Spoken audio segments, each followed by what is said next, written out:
અરે એ તો મરતા જ બાથો માગણો કારણ કે વાળા કુળનો રાજપૂત હતો આમાં જેઠવા કુળ મોહાર હતો એનું પણ એ ભાણવટમાં હાલે તમે જાઓ માંગડા વાળા બાપાનો તે વડલો પૂજાય છે ત્યાં કોઈ પણ બાધા રાખે છે ને આ ભારતની આપણા ગુજરાતની ધરતી એવી છે બાપ મર્યા પછી એ પ્રેમ નિભાવે છે આ ધરતી એવી છે ગુજરાતની બાપ ત્યારે એ ભાણવટમાં માંગડા વાળા કીધું મામા આપણે કેટલી પાર્ટીઓ છે તમારે આપણે દરબારમાં તો પાર્ટીઓ હોય ને કે હા 7 પાર્ટી છે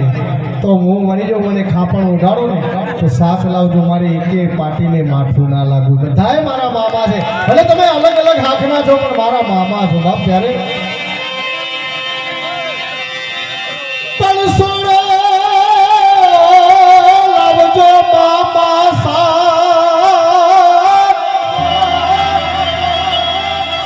અરે બોલા માંગડા ના મોસાળ તળી પણ દાદા પણ જો તમે છુહા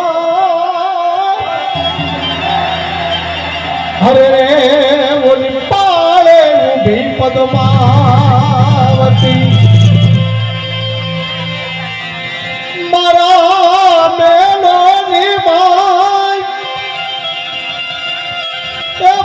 પિતળીના પહાડાળીના પણ વામતડીના રે દાવ એક તો રામ તો જાને માંગડા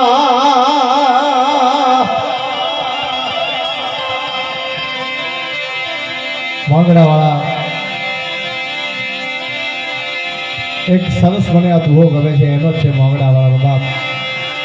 એમાં પદ્માવતી માંગડાવાળાને પૂછે છે માંગડાવાળો પૂછે છે પદ્માવતીને કે ભાઈ તું કઈ નાતની છે તારે પદ્માવતી જવાબ આપે છે કે સાંભળ માંગડા હું કોણ છું પણ અમે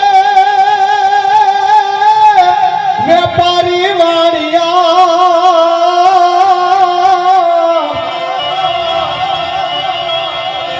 અને ઓલા જોને તમે રાજાની રારીત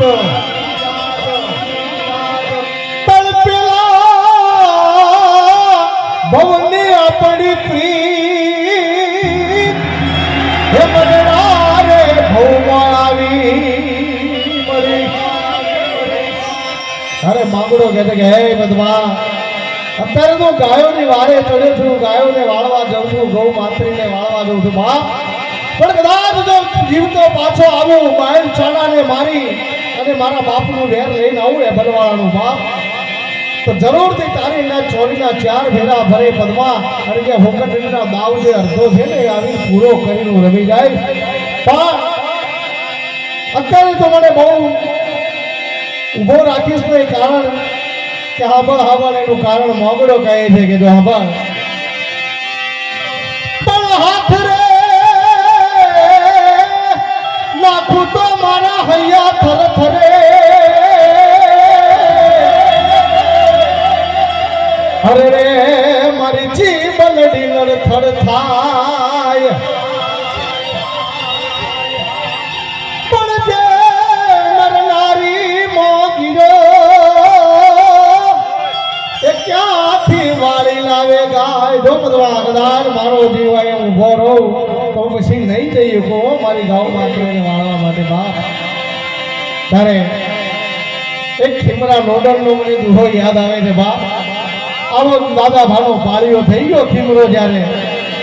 અને ખીમરો ત્યારે એની લોડર ધર્મપત્ની એની ખાધી જે પાળીઓ ખોદાણો હતો ને તે આવીને આ જોયે છે તો કોઈ પાળિયાને તેલ ચડાવે છે કોઈ સિંદૂર ચડાવે છે ત્યારે લોડન આવી અને ખીમરાને કહે છે પણ કોઈ ચડાવે તેલ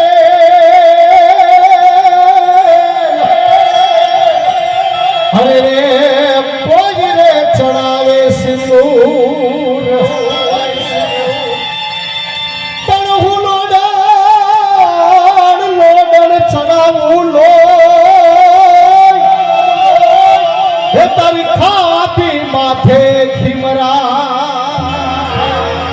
કહેવાય છે બાપ એથી લોડા માથું ફટકી જ્યાં મરી ગઈ જો બાપ આ સંગાર જેવો થઈ ગઈ બાપ એવો જ મને ચારણમાં એક પ્રસંગ બનેલો શેણી વિજાણનો ત્યારે શેણી માં આ શેણ ગાળે અમારે હાર ગાળવા જઈ અને વિજાણ પહોંચી ગયો ત્યાં નવચંદ્રી હવા હું ભેંસો લઈ અને કીધું કે એ શેણી હું વાયદા મુજાબાદ અષાઢી બીજના દિવસે હું આવી ગયો છું પણ શેણી કે હે વિજાણ તું એટલે જ ઉભો રહેજે બાપ કારણ કે એમાં મારું અડધું અંગ ગળી ગયું છે હું તારા કોઈ કામની નથી રહી ત્યારે વિજાણને કહે છે કે વિજાણ પણ મારી છેલ્લી ઈચ્છા છે તું ઘડીક તારું જંતર વગાડી લે બાપ તારા જંતરના સુર સાંભળવા છે ત્યારે વિજાણ કહે શેણી હવે મારું જંતર ના વાગે બાપ મારું તાહ તૂટી ગયો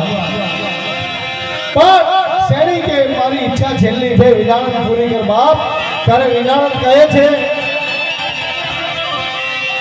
પણ જંતર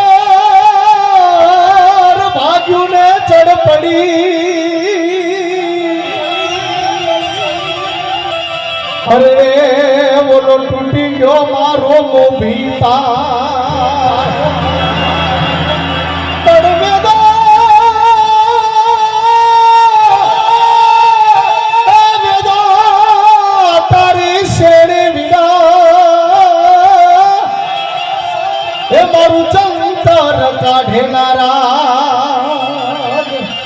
કારણ કે અમારા શેઠ ભગત એ વખત શેણલનું પાત્ર લેતા માં શેણીનું એટલે મને યાદ આવ્યું ત્યારે વિજાણ કહે છે શેણીને કે ભલે તારું અડધું અંગ હેમાળામાં ઓગળી ગયું હોય શેણી પણ તું પાછી વળજો હું કરીશ પણ વળવાળ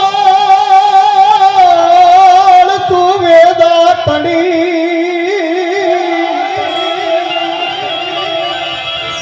અરે રે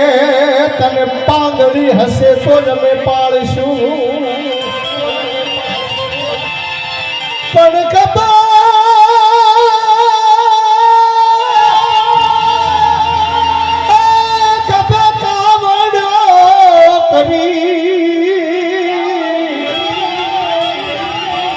અરે રે રમણાડ સાથ તીરથ ગુમાવીશું હરણા તારી કોટમાં ફેરાવું કુગરમાં પણ સોનને મઠાવું તારી સિંગડી અરે રે મારા વિજાણત ને પાછો તું